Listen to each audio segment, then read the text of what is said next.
I think it's time to address some of the hot takes that people have had online with regards to the Titan submersible going missing and ultimately imploding. If you like this video, please hit the like button and subscribe to the channel to be updated when future videos come out. So the first hot take is that after 111 years, we should leave the victims of the Titanic alone to rest and not visit the site with submersibles. That's really an interesting take because very few people have actually been down to the wreck of the Titanic to quote-unquote disturb the graves of those victims. Contrast that with my city, Halifax, where after the Titanic sank, numerous cable ships were dispatched to go recover bodies floating on the ocean. Bodies of people whose families were unable to repatriate them back to Europe are buried in the Fairview Lawn Cemetery here. And every time a cruise ship comes into port, dozens and dozens of buses bring hundreds of thousands of people every year to view the Titanic grave sites. Some of the people whose names line up with characters in the movie get flowers. If you look at the rest of the cemetery, there are signs leading you to the Titanic gravesite.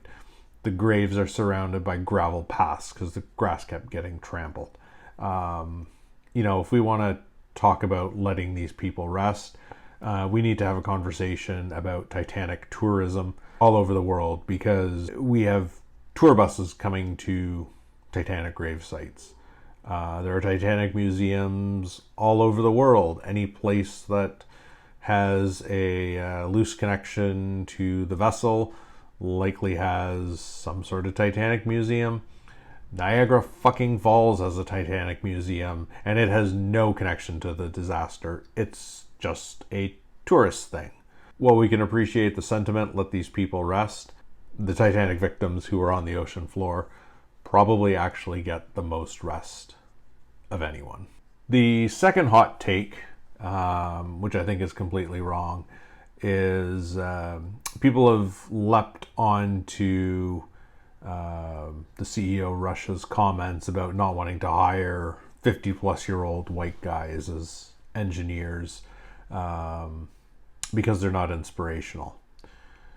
That may be true, but this isn't a case of DEI run amok.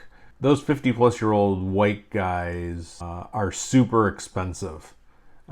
Anyone with that much experience in what is a niche area command really high salaries, are very expensive because you're paying for that expertise. If you pull some young people fresh out of university, first of all, they're more likely to go along with your questionable scheme because they don't necessarily have the subject matter expertise to disagree with it, or the knowledge or the experience to. And you can pay them a lot less because they don't have years and years of experience in the subject domain. So while it's really easy to say, oh, look, all these people died because of diversity and inclusion, that's bullshit. It was a cost-saving measure, more than likely, because everything about the Titan sub seems to have been done on a budget, so it's not surprising that staffing would be as well. The last bad take I want to address is the comparison to the Greek migrant tragedy in the Mediterranean.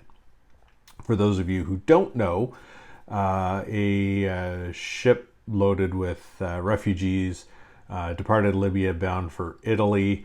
It ran into trouble in Greek waters off the Mediterranean, eventually capsizing and sinking with the loss of hundreds of people. It appears that the Greek Coast Guard stood by and failed to take action when the ship was still afloat. This is being characterized as, look at the Titan, a couple of rich billionaires, and they get all these assets, the militaries, the Coast Guards, commercial operators coming to their aid, and these poor migrants get nothing. This one I think is a little bit fair, but not for the reasons that commentators are saying. The Titan submersible received a sour response from countries who take their responsibility for search and rescue seriously. Canada, the United States, Portugal on the European side have responsibility for SAR through much of the North Atlantic. The countries work together, they exercise regularly to ensure interoperability.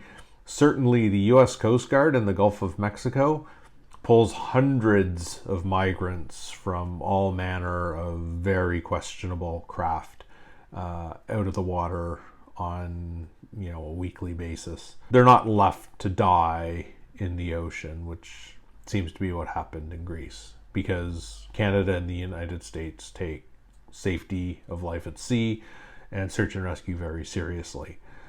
The Greeks and other European nations, on the other hand, view migrants as less than human, and they don't really care what happens to them.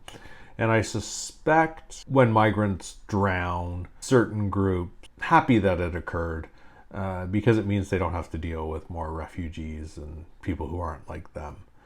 If you want an example of this, the RNLI in the UK regularly pulls refugees out of the English Channel who are trying to get to the UK from France.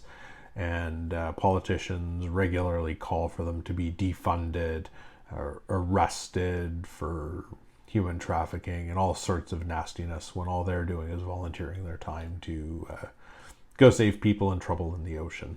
Should we be upset that Greece neglected these migrants? Absolutely.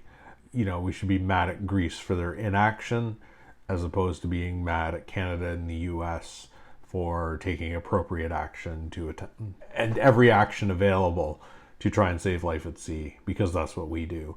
And we really should be questioning our European neighbors on their inability to do the same.